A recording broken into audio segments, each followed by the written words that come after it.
L'idée, c'était vraiment de croiser en fait plusieurs problématiques communes qu'on pourrait rencontrer au quotidien à travers donc nos 4 musées, donc avec Cécilie Champivinas, la directrice du musée Zadkine, Juliette Chevet, la directrice du musée Bartholdi, et Bénédicte Garnier, responsable de la collection de Rodin au musée Rodin. Voilà, pour le cas du musée Bourdelle, on va en parler un tout petit peu, mais en fait, je pense qu'il nous intéresse là, c'est vraiment d'en apprendre plus sur les autres musées. Et donc, on commence par une présentation éclair de chacun des musées et des typologies d'objets qu'ils conservent. Merci beaucoup Ophélie. Donc tu nous as demandé un exercice difficile. On a bien compris que c'était minuté. Alors pour ceux qui ne connaîtraient pas déjà le musée Zadkine, qui se trouve pas très loin d'ici, enfin pas très loin, 20 minutes à pied à peu près, près du jardin du Luxembourg. Effectivement, c'est l'ancienne maison atelier du sculpteur Ossip Zadkine, qui est un des grands sculpteurs qu'on rattache à l'école de Paris pour faire vite. Et qui s'est installé dans ce lieu en 1928 avec sa femme, Valentine Prax, qu'on oublie souvent, mais qui a une personnalité importante aussi pour l'histoire du musée. Vous voyez à l'écran donc à la fois le jardin avec au fond le pavillon, la petite maison où ont vécu Ossip Zadkine et Valentine Prax, qui est la partie la plus ancienne du musée. Et puis les ateliers, la partie atelier qu'on reconnaît avec les grandes verrières orientées au nord, typiques des ateliers de Montparnasse. Et puis vous voyez les 2 artistes dans ces ateliers au moment où ils y vivaient. Donc Zadkine et Valentine Prax sont restés toute leur vie dans ce lieu auquel ils étaient très attachés. Et c'est devenu un musée grâce à la donation puis au legs qu'a fait Valentine Prax à la ville de Paris. Donc c'est un legs qu'elle a fait sous réserve que donc elle a fait de la ville de Paris sa légataire universelle sous réserve de créer un musée dédié à la mémoire d'Ossip Zadkine, mais aussi de son œuvre, ce qu'on oublie souvent. Et c'est comme ça que ce musée Valentine Prax est morte en 81 et le musée Zadkine a ouvert en 82. Donc ça c'est pour faire très très vite. Alors évidemment le but, vraiment quand on relit le testament de Valentine Prax, et aussi nous on a plusieurs testaments en fait. D'abord celui de Zadkine qui est un projet, et puis ensuite celui de Valentine Prax qui va concrétiser en fait la volonté de son mari. Et c'est vrai que leur but c'était de ne pas disperser leurs œuvres. Donc c'est vraiment les œuvres qui viennent en premier, avec une grande liberté d'exécution qui est laissée en fait à la ville, à ceux qui vont créer le musée. Et les objets en fait sont assez peu mentionnés, sont vraiment mentionnés au détour des testaments. J'y reviendrai par la suite. Ce qui fait qu'aujourd'hui, ce qu'on a, nous, c'est vraiment des choses très dispersées et qui n'ont jamais, à quelques exceptions près, été considérées comme des œuvres. C'est vraiment des choses dans des tiroirs, dans des boîtes qui traînent un peu dans nos annexes. Donc on a essayé de les classer. Vous avez évidemment avant les objets de création, pour reprendre le terme qu'a employé tout à l'heure Fabienne Stahl, les outils qui ont appartenu à Zadkine.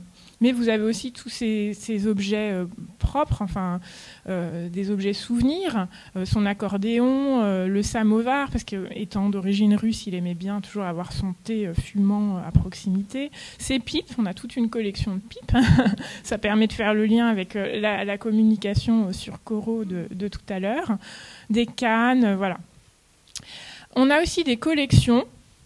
Parce que Zadkine et Prax aimaient bien chiner, ils se meublaient en allant dans les brocantes, et puis ils avaient une passion pour les minéraux et les coquillages. Alors on y reviendra tout à l'heure, les minéraux c'était plutôt Zadkine et les coquillages plutôt Prax, ce qui fait que nous aujourd'hui dans des boîtes à chaussures on a retrouvé des dizaines et des dizaines de coquillages, qui n'ont pas été jetés, mais voilà, qui sont quand même intéressants, mais ça je crois qu'on y reviendra par la suite.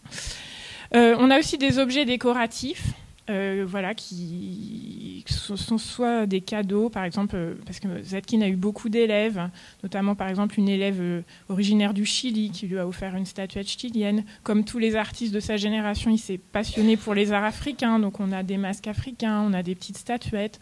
On a aussi des tableaux naïfs, quelques tableaux naïfs qui décoraient sa maison. Ensuite, vient le mobilier.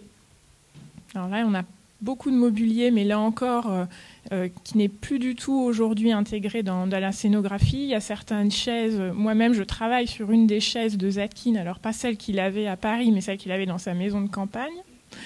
Et puis après on a des choses qui sont en réserve, mais là encore pas très bien inventoriées pour l'instant.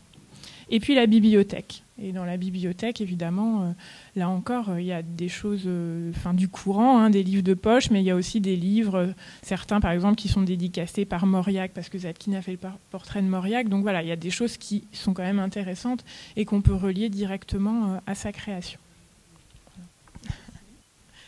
Du coup, je cède la parole. Ah oui, voilà quand même quelques images. Je parlais justement de ce fauteuil et de cette chaise qui sont dans mon bureau actuellement, mais vous voyez qu'on les retrouve dans une photographie de la maison de campagne de Zadkine et Prax qui se trouve dans le Lot, où il y a toujours d'ailleurs un deuxième musée Zadkine. Et malheureusement pour nous, en fait, il y a l'état de la maison au décès de Valentine Prax, de la maison à Paris, n'a pas été photographié. On n'a quasiment pas de photographie, donc on ne sait pas trop comment ça c'était au moment de la mort de Valentine Prax. En revanche, il y a eu toute une campagne de fêtes dans la maison du Lot, donc la maison des Arcs, et là vous voyez cette photo de Nespoulos qui nous permet aujourd'hui évidemment de retrouver certains éléments du mobilier qui ont subsisté.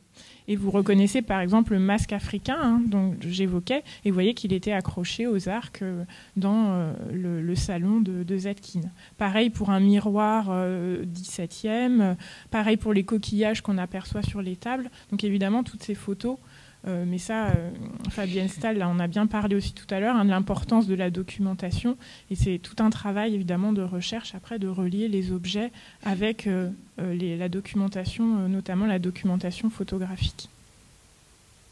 Et les outils. Alors ça, on a beaucoup d'outils.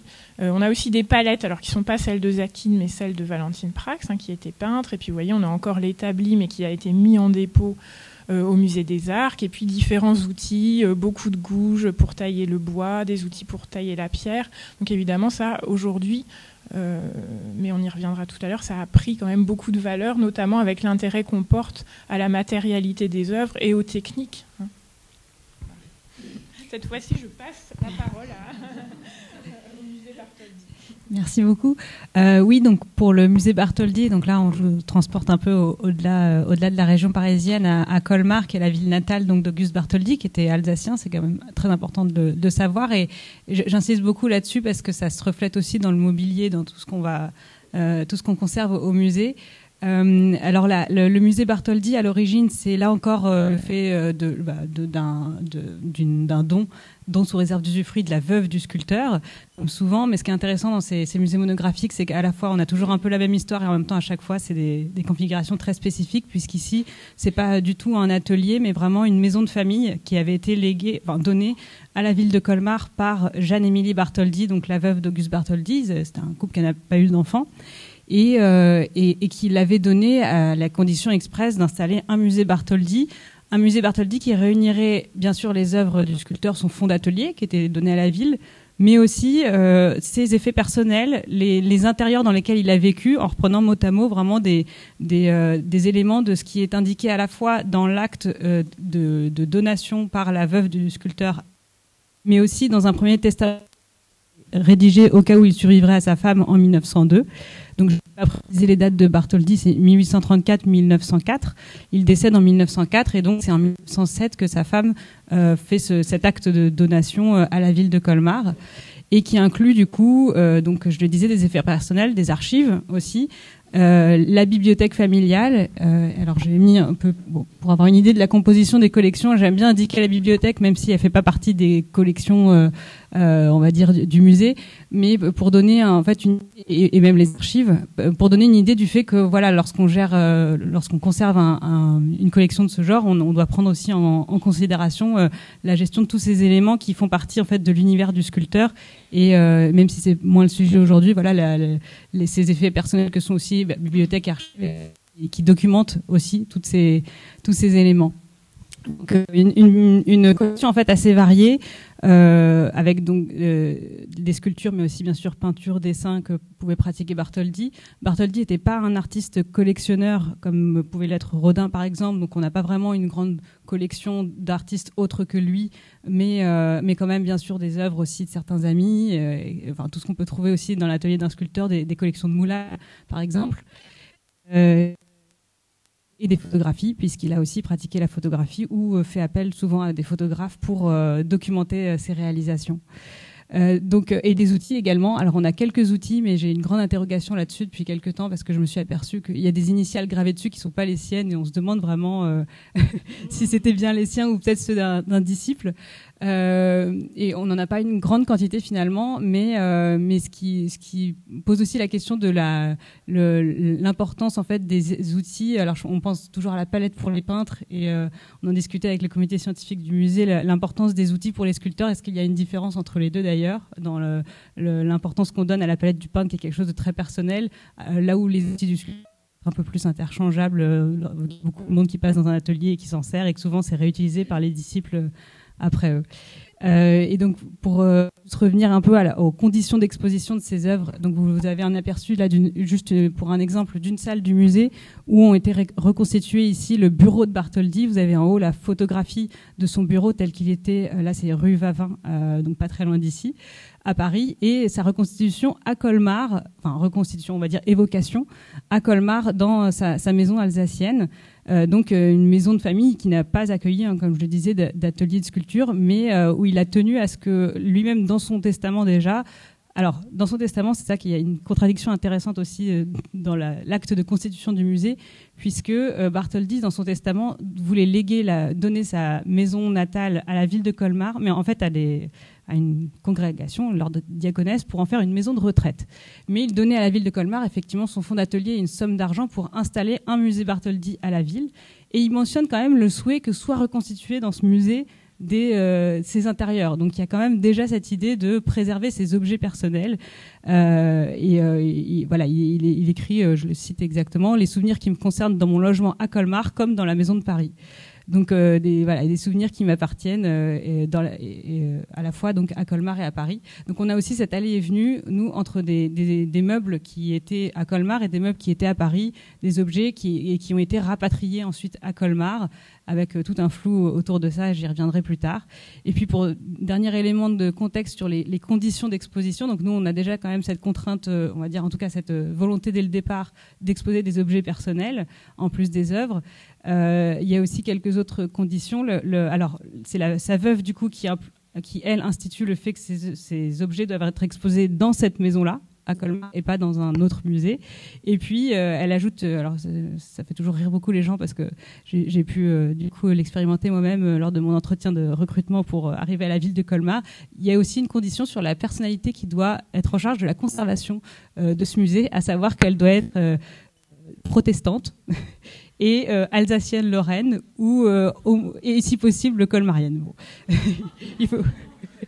Pour placer ça dans le contexte de l'époque, la veuve de Bartholdi fait donc cet acte de don à une ville qui est sous administration allemande, donc avec l'idée que voilà, ce soit en fait français alsacien qui gère le musée après. Et puis bon, le côté protestant, ça c'est sans doute l'aura aussi de la mère de Bartholdi qui a été très présente dans sa vie et qui voyait une importance très mettait un point d'honneur à ce que l'héritage protestant, on va dire, de la famille soit encore bien présent. Je vais laisser parler. Merci. Alors moi, je vais vous parler du musée Rodin de Meudon, ou plutôt des deux musées Rodin de Meudon, du musée Rodin. Le musée Rodin qui a deux lieux, à Paris et à Meudon. Un lieu à Paris qui ouvre en 1919, 2 ans après la mort de Rodin, enfin presque 1 an. Et le musée Rodin de Meudon qui ouvre en 1948, qui est la maison, en fait, la maison de Rodin. Et ces deux musées sont nés en fait de la donation de l'artiste à l'État donation qui commence à être pensée dès les années 1909 et qui est signée en pleine guerre en 1916 avec 3 actes de donation suivis, accompagnés de listes. Mais cette donation concerne essentiellement les œuvres de l'artiste. Donc on a plus de 32 500 œuvres de Rodin à cette époque-là. Ses collections, très importante, sa collection de peintures, plus de 115 œuvres, de gravures, 1000 œuvres, de dessins, 800 œuvres, et de sculptures autres que celles de Rodin, plus d'une centaine, plus les 10 000 photographies, un fonds historique très important qui comprend des lettres de Rodin, mais aussi toutes les lettres des correspondants de Rodin, et on a plus de 100 000 manuscrits en tout, toutes correspondances confondues. Et on a aussi toute la documentation qu'avait réunie Rodin. On peut penser par exemple à l'Argus de la presse, auquel il était abonné, et qui existe toujours, que l'on peut toujours consulter au musée Rodin. Il avait aussi une bibliothèque de 1600 titres avec un certain nombre de périodiques, une collection de meubles, environ 200, dont des instruments de musique, un piano droit, 4 pianos carrés, des meubles d'usage pour la maison, des meubles pour l'atelier et des meubles décoratifs. Et puis dans cette donation, on retrouve aussi les maisons de Rodin, la Villa des Brillants, qui va permettre de créer ce deuxième musée à Meudon, et la Goulette aux Moines, qui est une maison aussi meudonnaise, mais qui est détruite aujourd'hui. Et puis, je vous parle en dernier de cette collection, de la collection d'objets de Rodin, enfin d'objets d'antiques, qu'on appelle la collection d'antiques, et dans laquelle, en fait, dans les années 1990, on a décidé d'intégrer aussi les objets du quotidien, que l'on conservait dans le musée sans trop savoir à quoi ils correspondaient.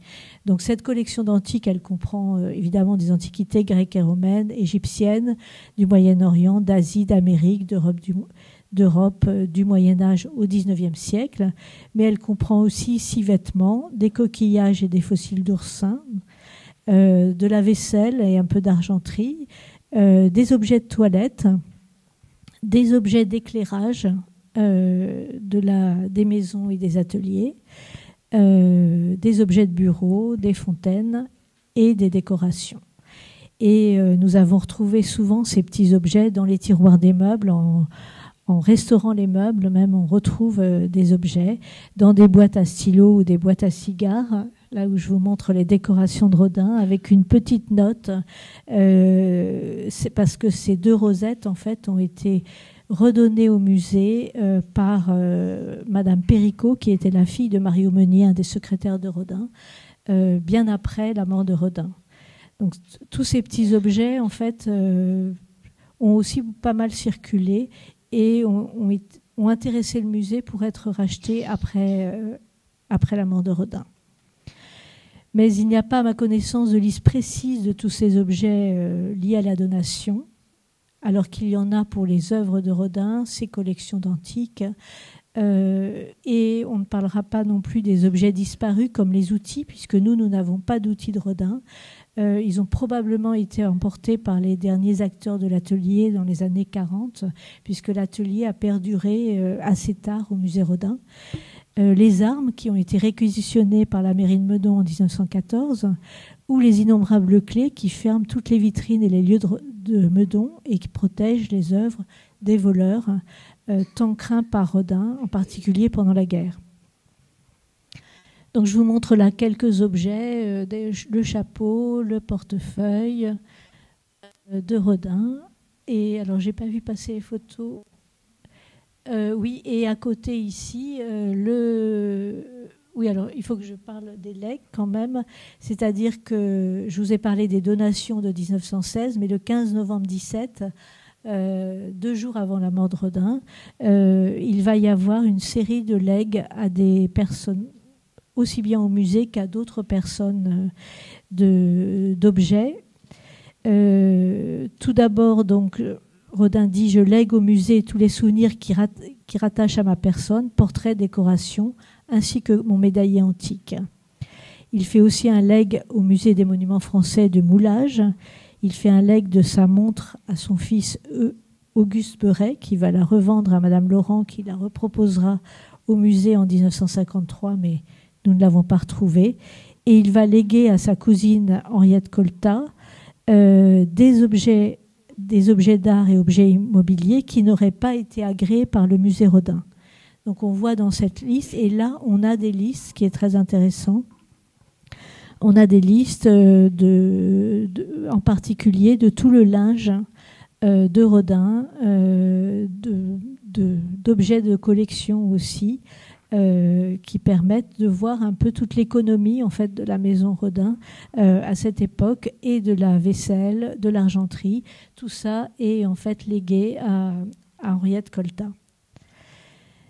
Il faut dire aussi que par rapport à l'exemple de Maurice Denis, Rodin a eu un fils, mais il n'y a pas de descendants qui vont ensuite récupérer les objets, et donc tout ce qui reste au musée en fait est inventorié par le musée.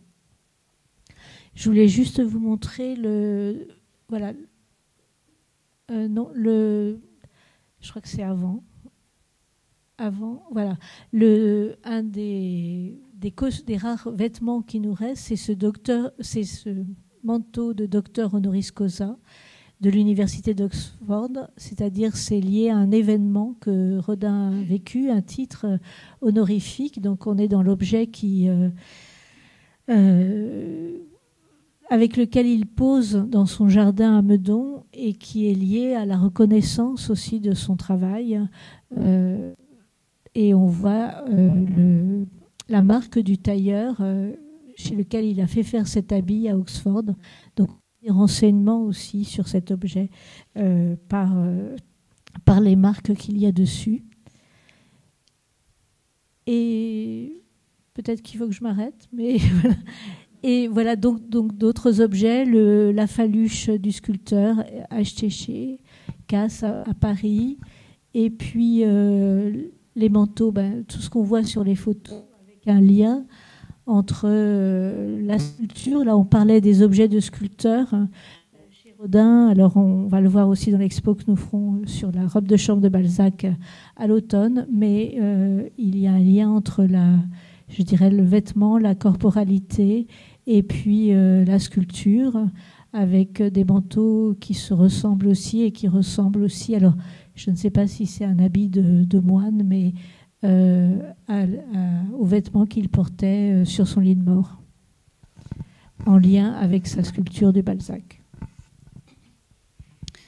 Vous en avez déjà un petit peu parlé les unes et les autres, mais est-ce que vous vouliez ajouter des choses concernant les conditions particulières liées aux donations et aux legs qui peuvent exister plus précisément par rapport à ces objets? Cécilie, tu peux me dire? Je l'ai déjà effectivement mentionné, mais c'est vrai que nous, dans le testament de Valentine Prax qui fonde le musée, elle évoque les objets, mais ça vient bien sûr pas du tout en priorité. Ce qu'elle explique, c'est que il y a la possibilité, parce qu'il y a effectivement toute l'œuvre, à la fois l'œuvre de Zadkine et la sienne propre, qui est léguée à la ville de Paris, mais aussi tous les biens mobiliers et immobiliers. Et c'est vrai que Zadkine et Valentine Prax avaient bien gagné leur vie. Enfin, il y a eu plusieurs immeubles qui ont été légués, et elle explique que certaines parties du legs peuvent être aliénées sous réserve que ça revienne à la bonne marge du musée. Donc on suppose que certains éléments de mobilier et tout qui ne servaient pas pouvaient être vendus quand on lit le testament. Mais il y a quand même une mention concernant, alors je vais vous la lire, néanmoins les papiers et souvenirs, livres, documents, archives personnelles de Zadkine et moi-même devront être conservés pour le musée. Donc il y a quand même cet intérêt, c'est un peu presque un warning, si je puis dire, qui est mis par rapport, à ce côté, d'abord les archives, et c'est vrai qu'on a une grosse documentation, on est aussi un centre de documentation sur Zadkine et Valentine Prax. On a de la correspondance, tout ça, j'en ai pas parlé parce que pour moi ça relevait pas de la table ronde, mais il faut quand même le dire, et c'est vrai qu'il y a vraiment une attention mise par Valentine Prax sur la documentation.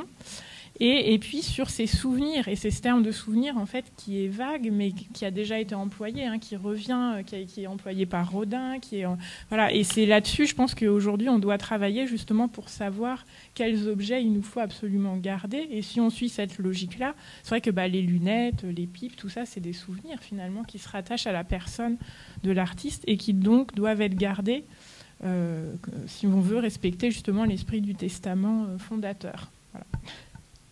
Et le linge, par contre, tous les vêtements devaient être donnés à une œuvre de bienfaisance. Donc tout ça, nous, on n'a pas gardé, malheureusement, mais voilà.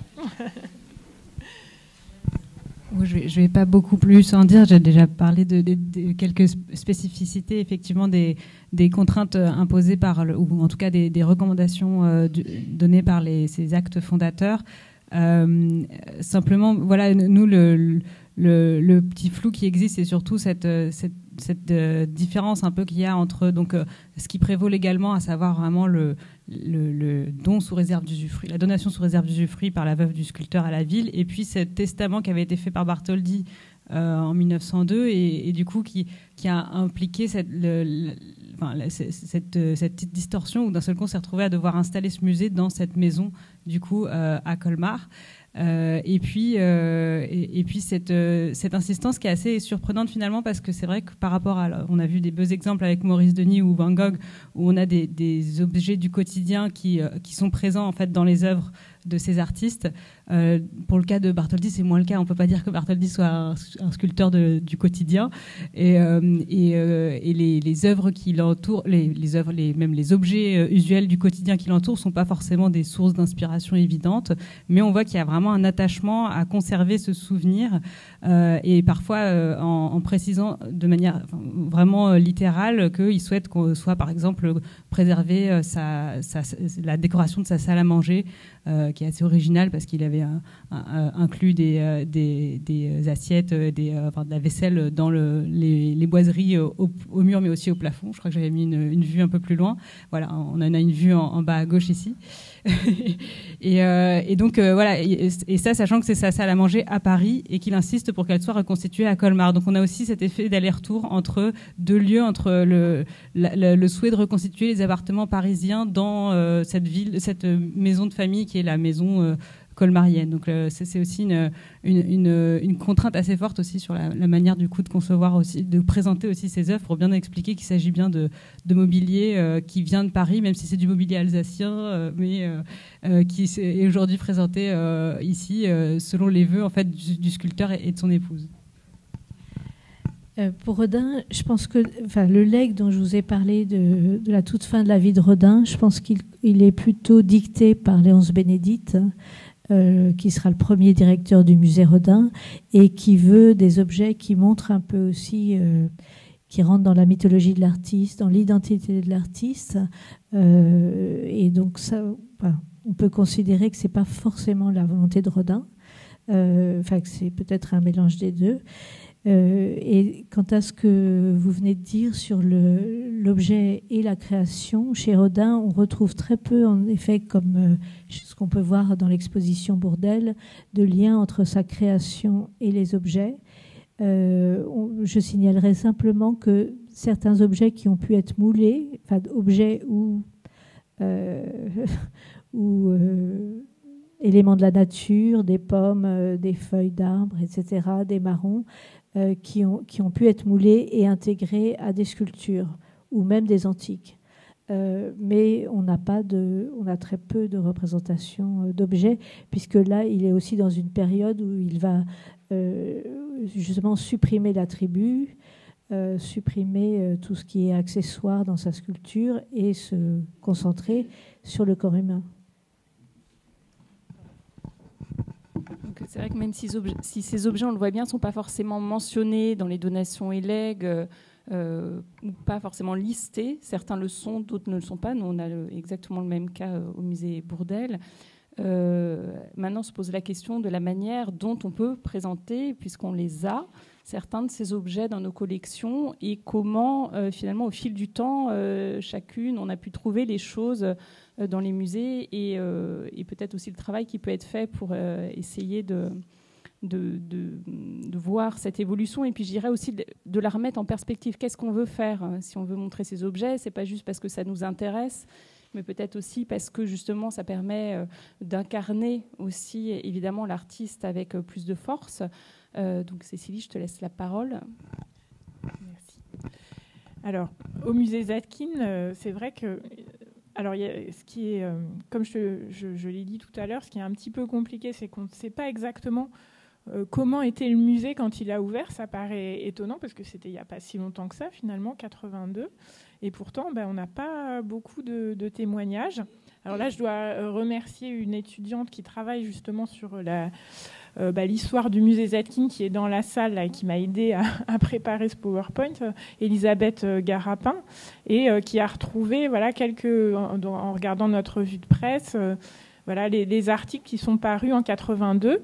Et c'est vraiment intéressant parce que ça permet de voir que justement une partie du mobilier et même des objets annexes, si je puis dire, comme les collections de coquillages ou les peintures naïves, avaient été intégrés dans cette première scénographie donc des années 80, qui était due à la première directrice du musée, Marie-Claude Danes, qui avait d'ailleurs eu la mission de préfiguration aussi pour le musée Zadkine. Et donc là, vous voyez une photo à l'écran, et on voit effectivement qu'il y a des chaises un peu rustiques, typiques du mobilier qu'avaient Zadkine et Valentine Prax. Il y a des sellettes, voilà. Et ça, c'est vraiment conforme à ce qu'écrit Valentine Prax dans son testament. Donc je pense que Marie-Claude Danes a vraiment voulu respecter ce qu'avait écrit Valentine Prax, qui prévoyait bien quand même dans le testament que certains éléments mobiliers pouvaient être intégrés à la scénographie, sans préciser, sans donner le 10, sans dire il y a un meuble qui est particulièrement important.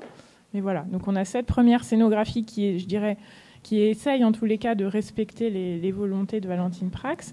Et puis ensuite, dans les années 90, il y a des travaux. C'est le moment où le directeur Sylvain Lecombre évacue tout ça. Et aussi, c'est une période, je pense, où tout ça était devenu un peu accessoire. On n'en voyait plus le sens. Et tout a été repensé au musée, vraiment pour faire une scénographie white cube, complètement lisse, épurée, avec uniquement l'œuvre qui était présente. Et puis progressivement, il y a eu quand même le retour de quelques objets, notamment lors de la rénovation de 2012, où on a commencé à présenter les outils avec l'intérêt qu'ils peuvent avoir justement pour faire comprendre aux visiteurs tous les secrets de la création de l'artiste. Et évidemment, c'est aussi... Moi, je pense, en tous les cas, très important de montrer ces outils dans un musée-atelier, justement, parce que c'est aussi un musée un peu laboratoire et qui permet de parler de la technique et des processus de création.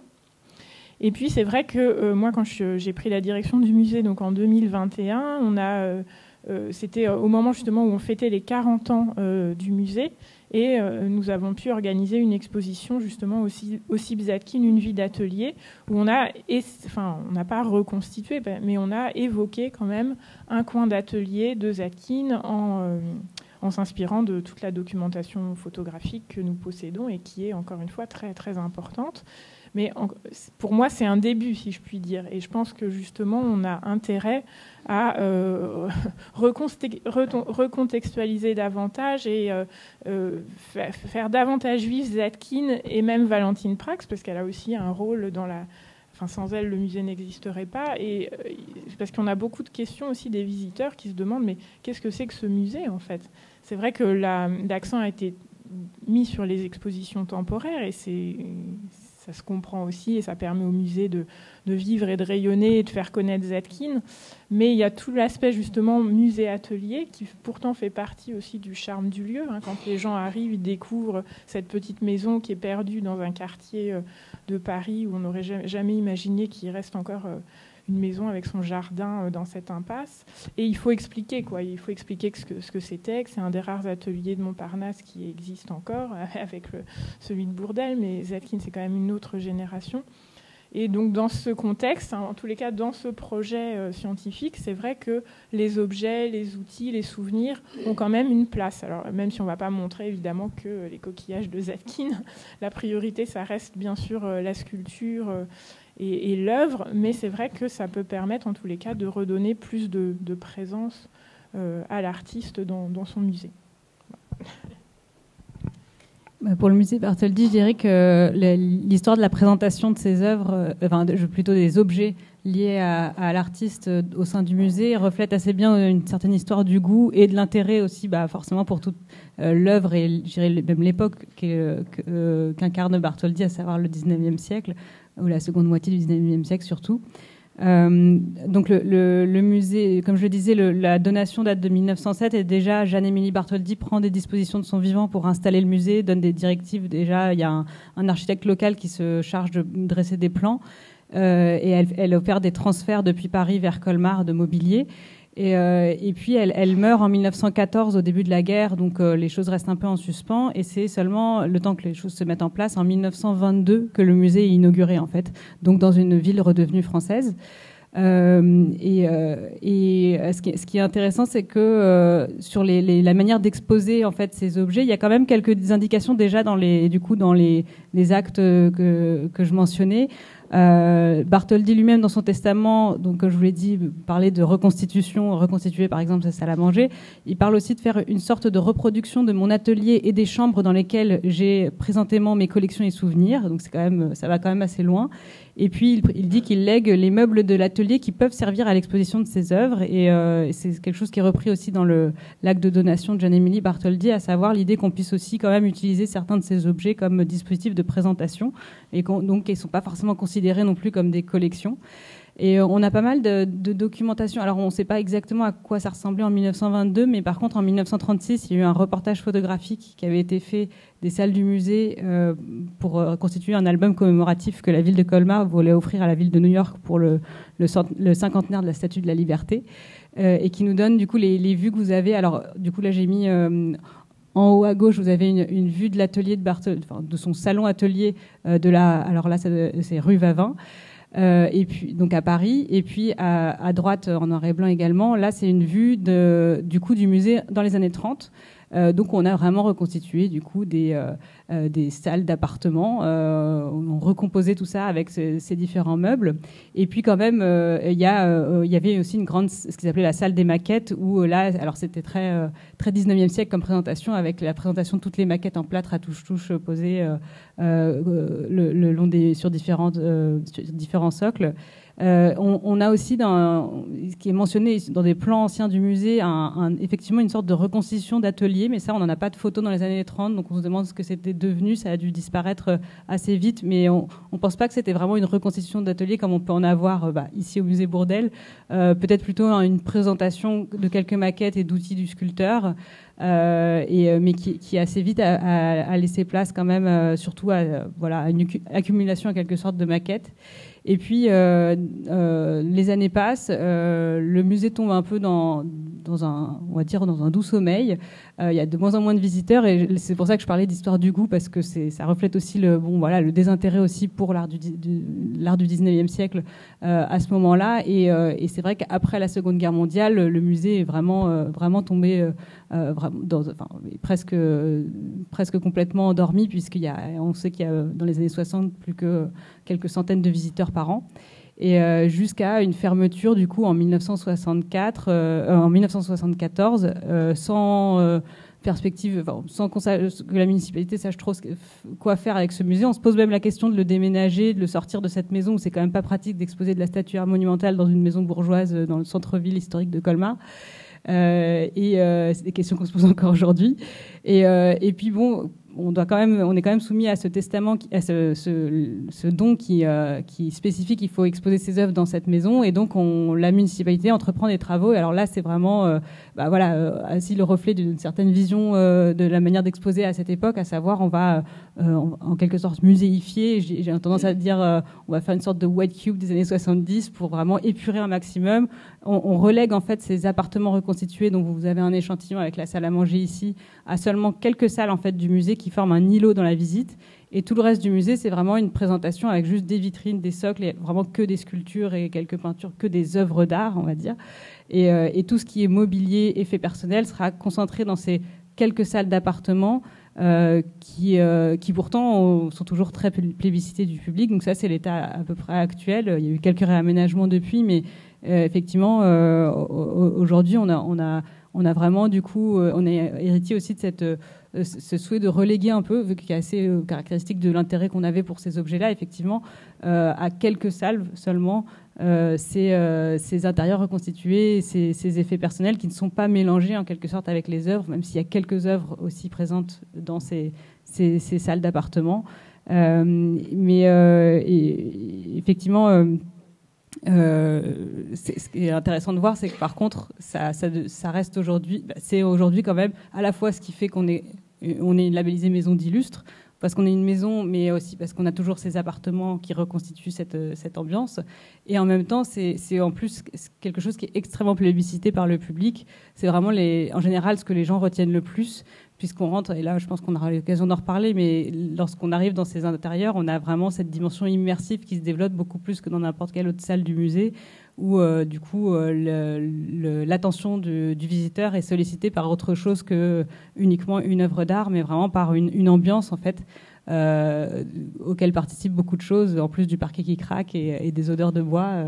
Donc c'est quelque chose qui nous amène maintenant aujourd'hui à nous réinterroger sur la manière dont on va réintroduire ça aussi éventuellement dans le reste du musée.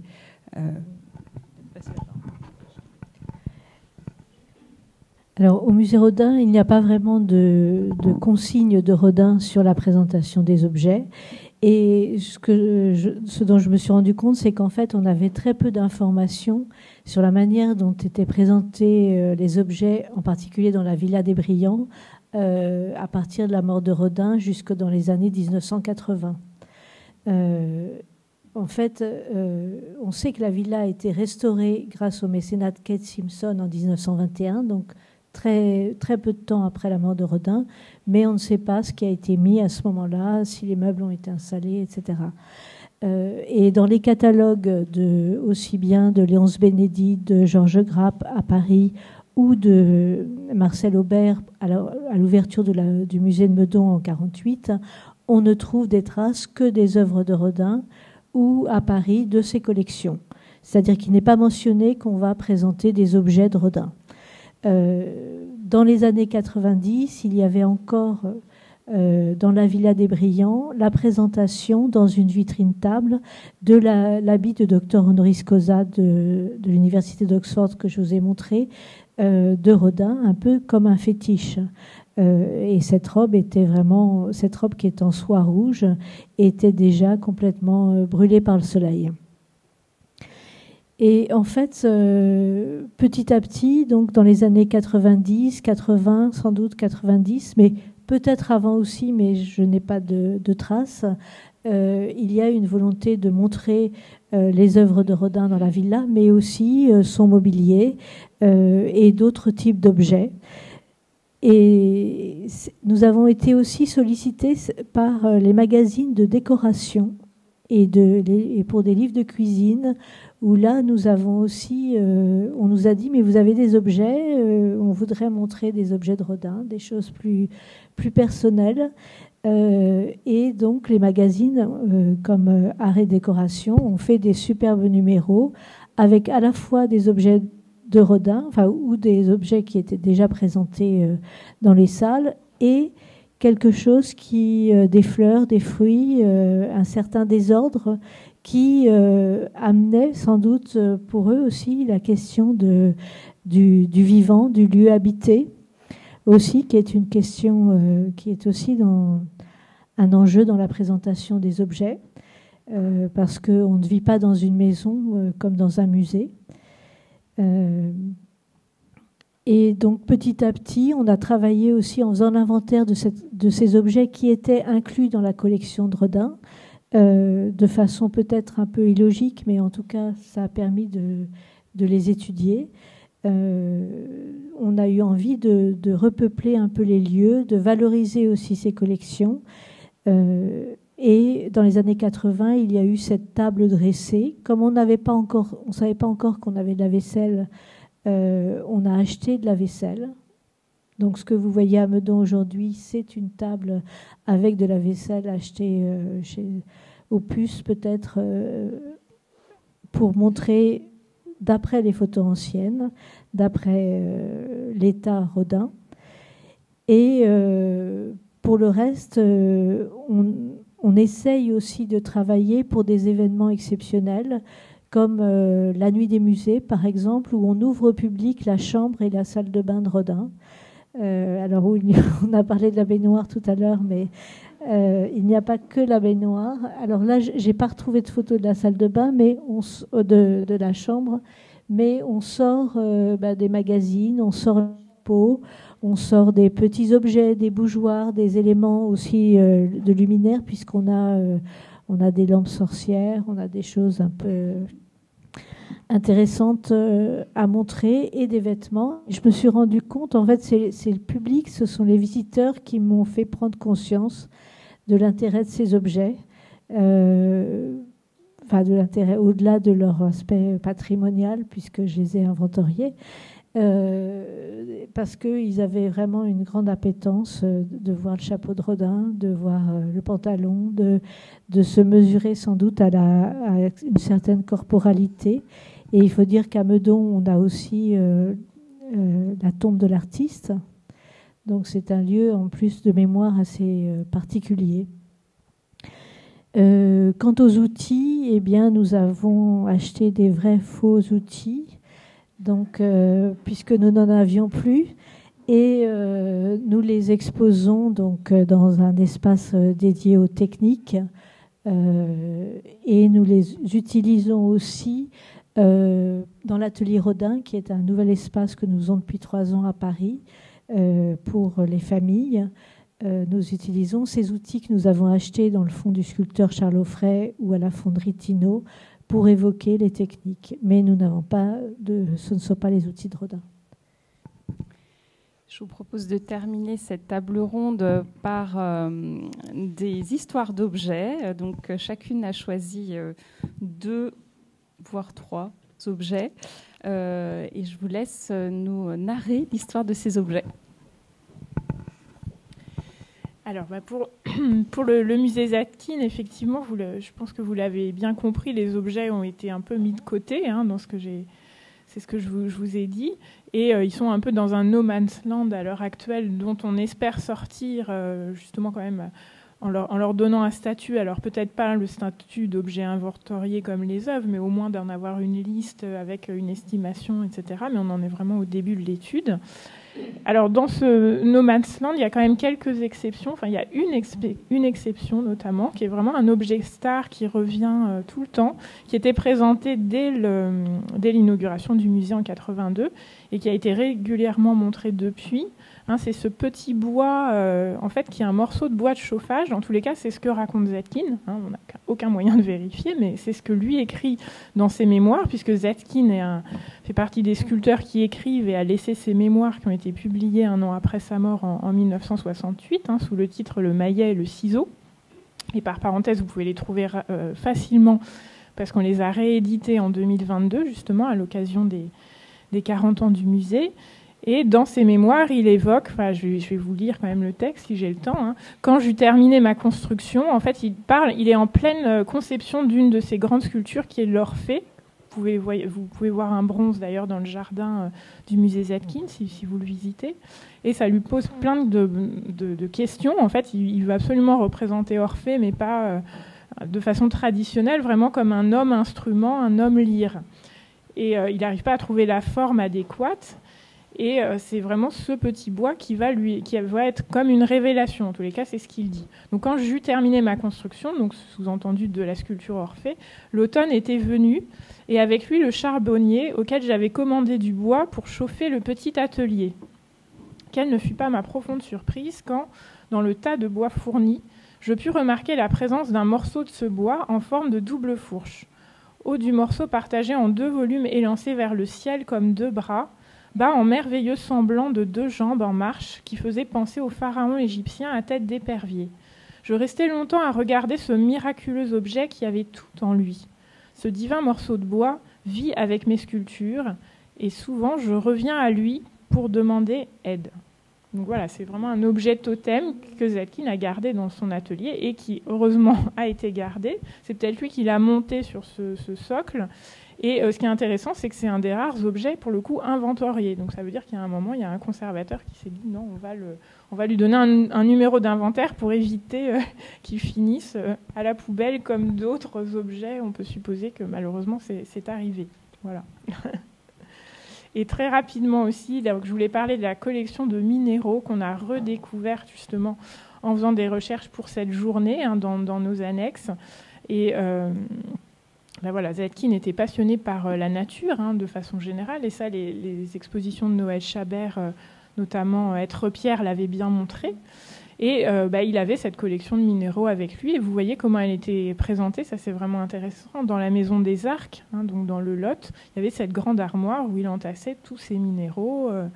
Et donc ça a été retrouvé dans des boîtes, et on est vraiment au tout début. Il y a un projet d'étude justement avec l'école des mines qui est en train de se mettre en place. Donc il y a quand même tout un travail à faire sur cette collection. Et ce qui est intéressant, c'est que c'est le pendant finalement de la collection de coquillages dont je ne vais pas vous parler, mais parce ces collections sont quand même évoquées par les artistes. Je vous ai parlé des mémoires de Zetkin, mais on a aussi les mémoires de Prax, alors là qui sont moins faciles d'accès parce qu'elles n'ont pas été rééditées pour l'instant, et qui s'appellent Avec Zetkin, Souvenirs de notre vie, et où elle parle justement, si le monde végétal et l'animal l'attiraient tant, Zetkin se montrait tout aussi intéressé par le monde minéral. Il était toujours en quête d'un fossile ou d'une pierre, ayant telle ou telle forme, et il en remplissait des plats et des niches. Donc évidemment, ces objets en soi peuvent paraître un peu ridicules, mais forcément replacés dans le contexte de la création et de l'inspiration de l'artiste, ils prennent évidemment une toute autre dimension. Voilà, et donc méritent d'être préservés et mieux connus. Alors moi j'ai choisi un objet, alors c'est même deux objets en quelque sorte qui vont ensemble, qui sont parce que Bartholdi il portait une attention particulière, même s'ils paraissent parfois un peu anodins. Je pense surtout à ce soleil que vous voyez ici, qui est en fait on appelle ça une enseigne. On ne sait pas si c'était vraiment une enseigne accrochée. En tout cas, la tradition veut que c'était une enseigne accrochée sur en fait l'officine de pharmacie des ancêtres colmariens de Bartholdi, qui s'appelait les Sontag, donc par la famille de son père, auquel il était apparenté, et qui, en fait, ce soleil rayonnant qui est présent un peu partout dans son intérieur, sur beaucoup d'éléments, d'objets personnels, et qui montre en fait l'importance de la symbolique de la lumière et du soleil rayonnant. On la retrouve dans son œuvre par la suite, et bien sûr c'est une source à laquelle on pense souvent moins lorsque bien sûr on s'intéresse à la Statue de la Liberté. On fait souvent référence à toute la symbolique maçonnique autour du diadème, de la symbolique de l'apport de la lumière au monde, et en fait c'est quelque chose qui était beaucoup plus qui était présent largement dans le quotidien de Bartholdi. Finalement, il y a toute une dimension un peu astrale, puisqu'on sait aussi que dans ce bureau dont je vous ai montré une photo, dont vous avez un extrait ici au-dessus de la cheminée, il avait en fait dans son bureau un plafond étoilé qui avait été peint avec des étoiles aussi, qui ont été je dirais minutieusement reconstituées aussi dans la version colmarienne de ce bureau. Donc on voit ce soleil rayonnant des Sontag, ces ancêtres colmariens un peu présents partout, donc qui était aussi là vous avez une photo en fait à Paris, où on le voit que ce soleil est déjà présent, du coup présenté dans la cheminée à Paris. Et puis les ancêtres colmariens de Bartholdi étaient présents là aussi à Paris, puisqu'il y avait toute une série dans la salle à manger de portraits de ses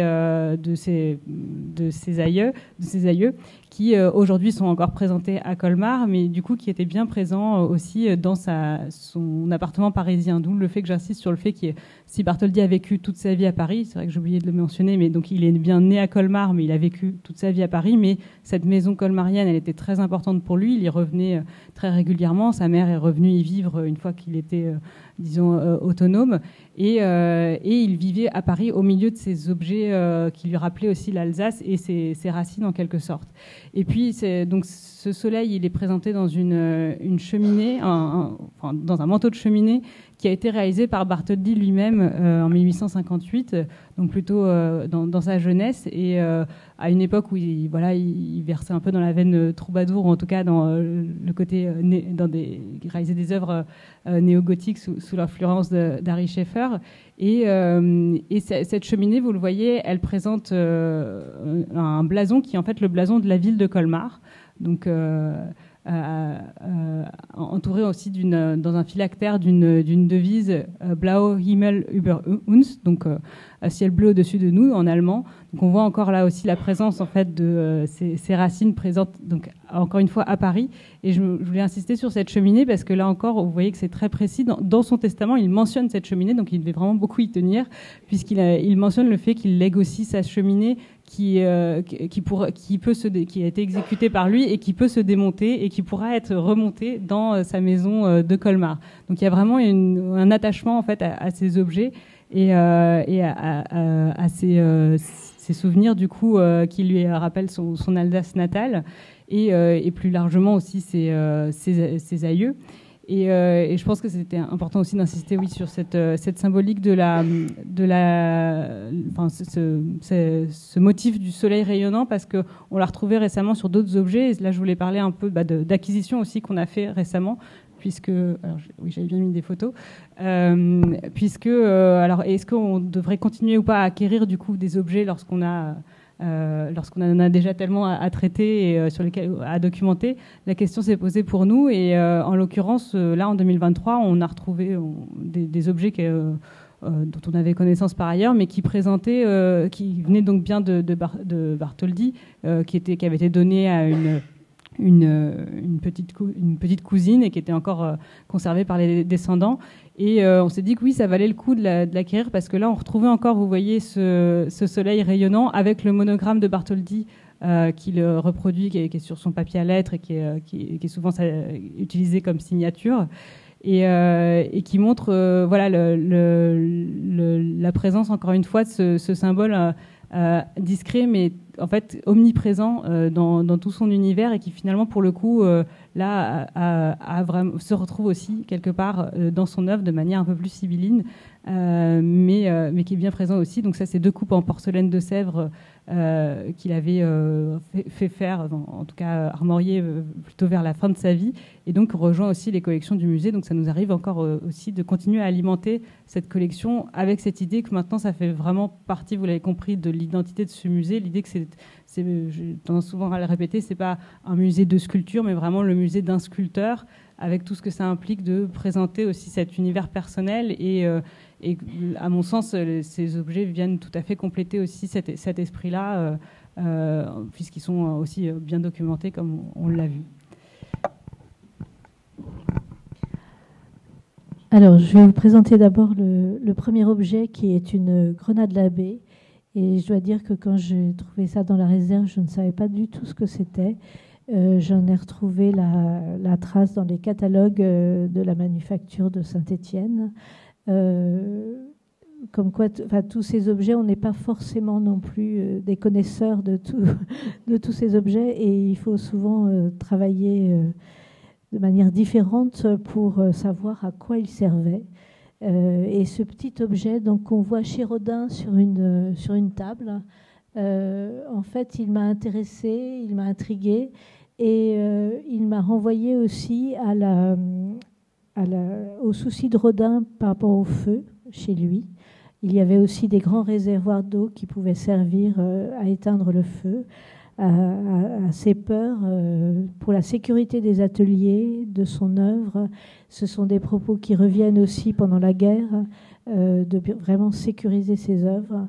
Et donc pour moi, cet objet représente aussi une part plus intime de Rodin, quelque chose, et aussi un objet que l'on pouvait retrouver partout à l'époque, un objet de cette société de fin 19e, début 20e, c'est-à-dire un objet à la fois très courant et puis qui a un lien avec Rodin particulier. Et le second objet, alors pour moi, il est encore plus intime et plus mystérieux. Donc je vais essayer de vous en parler, mais c'est une hypothèse. Donc il s'agit d'un cadre reliquaire d'époque Napoléon III qui contient une mèche de cheveux, aujourd'hui d'un blond roux, avec des initiales sur le fond du cadre, MR, peint donc sur le fond blanc. Et là, on va imaginer ensemble de quoi s'agit-il. Est-ce que c'est... à l'époque, on pouvait couper la première coupe que l'on réalisait sur un enfant, coupe de cheveux. Parfois, les parents gardaient comme ça une mèche de ses cheveux et le faisaient encadrer, ou bien on coupait les cheveux d'un être aimé. Et MR, alors j'ai évidemment revu tous les MR de la vie de Rodin, et j'ai pensé à sa sœur Maria Rodin, qui était un personnage très important dans la vie de Rodin. Elle l'avait beaucoup soutenu dans ses débuts difficiles de sculpteur. Et puis Rodin lui avait présenté un de ses amis, le peintre Barnouvin, dont elle était tombée très amoureuse. Et ce peintre-là n'avait pas les mêmes sentiments pour elle. Et à ce moment-là, en fait, elle va décider de rentrer dans les ordres. Et avant de prononcer ses vœux, elle meurt en 1862, d'une bronchite à l'âge de 25 ans. Et Rodin avait aussi a eu une autre sœur, mais dont Anna Olympe, mais avec des initiales différentes, qui elle est morte en 1944 et n'a vécu que 4 ans. Donc c'est vraiment cette mort de Maria, c'est un choc pour l'artiste, et il pense rentrer dans les ordres. Il rentre chez les Pères du Très Saint-Sacrement, où il restera en fait jusqu'en juin 1863. Et donc on peut se demander si cette mèche qu'il a conservée au fond jusqu'à la fin de sa vie, malgré donc de la période de la jeunesse, avec ses innombrables déménagements, séjours, etc., on retrouve encore cette mèche dans ce qu'il a donné à l'État. Serait une mèche coupée de la chevelure de Maria de son vivant ou sur sa dépouille, ce qui pouvait aussi se faire et donc conserver. Mais là, sans doute que je brode des histoires en regardant les objets. Et alors on termine par 2 objets du musée Bourdelle, qui sont les objets non retenus par Valérie pour l'exposition. Alors au musée Bourdelle, les objets principalement sont issus de 2 donations. Une première donation en 1949 de la veuve de Bourdelle, dans laquelle donc sont listés des meubles meublants, parmi lesquels on va trouver l'harmonium qui est présenté notamment dans l'exposition. Les meubles de son père, d'ailleurs en tout premier, ce sont les meubles de son père. C'est intéressant de voir cette place. Et en tout dernier, le vieil harmonium, justement, quelques outils, aussi les collections. Mais finalement, cet inventaire n'est pas très complet. Je pense qu'il y avait probablement d'autres objets agrégés déjà à ce moment-là. Et ensuite, la deuxième grande donation, la deuxième donation dans laquelle il se trouvent des objets, c'est le testament de la fille de Bourdelle en 1993, donc de Rodia. Et là, encore très peu d'objets sont mentionnés, mais on les a tous, donc ils sont entrés à l'un ou à l'une des 2 occasions, même ceux qui sont passés comme ça à travers les mailles du filet.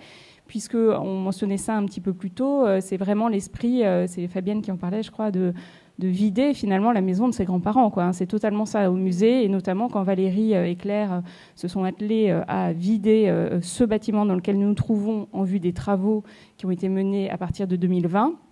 C'est vraiment à ce moment-là qu'ont été redécouverts toute une partie de ces objets découverts ou redécouverts.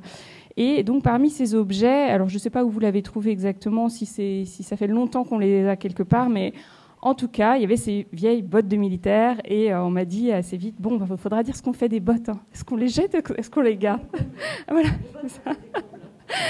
Et donc, voilà, moi j'étais très réticente parce que je pense que quand un objet n'a pas parlé, il ne faut pas le jeter. Ou en tout cas, il faut surtout, justement, parce qu'il n'a pas parlé, il faut se méfier de ça, et même s'il a l'air de rien. Et en fait, la photo est magnifique, c'est Guillaume qui l'a... C'est vrai qu'elle embellit un petit peu ses bottes. Il faut bien le dire, elles sont un peu moisies, etc., en plus d'être racornies. Et donc, voilà, on a fait l'hypothèse, enfin, c'est Valérie qui a fait cette hypothèse, que peut-être il s'agissait de bottes qui avaient servi de modèle pour le cavalier du monument Alvéar. Donc là, tout d'un coup, il y a un intérêt qui est porté. Je suis contente d'avoir dit de conserver cet objet. Bon, on va pour autant pas l'inventorier au titre de la loi Musée de France. Hein. Ça va rejoindre un fonds d'archives dédié. Et puis, on termine par cet ours tellement mignon qui se trouve dans nos réserves. Alors là, étonnamment, c'est un objet dont on parle, et c'est l'objet sur lequel les documents sont le plus bavard, vraiment. Donc, dans le testament de Rodier en 1993, elle écrit « Cet ours m'a été offert par Gabriel Thomas, grâce à qui existe le théâtre des Champs-Élysées. Cet ours fait partie de la vie de Bourdelle depuis ma petite enfance. C'est un émouvant témoin qui devra être respecté, ainsi que la petite chaise sur laquelle il est assis, ouvrage d'un paysan grec. » Donc, voilà, là encore, la photo rend justice aux deux objets, hein, parce qu'il est un petit peu abîmé, cet ours, il faut bien le dire. Alors là, c'est intéressant, c'est que c'est un objet personnel de la fille de Bourdelle. En fait, probablement pour Bourdelle, il n'y avait pas tellement d'importance, si ce n'est que le personnage de Gabriel Thomas, lui, est capital totalement dans la carrière de Bourdelle, évidemment. Mais voilà, on le conserve, je dirais, religieusement dans nos réserves. Voilà, on ne peut pas se douter qu'on a de tels objets. Valérie, je pense que vous voulez ajouter quelque chose ? Oui, alors en fait,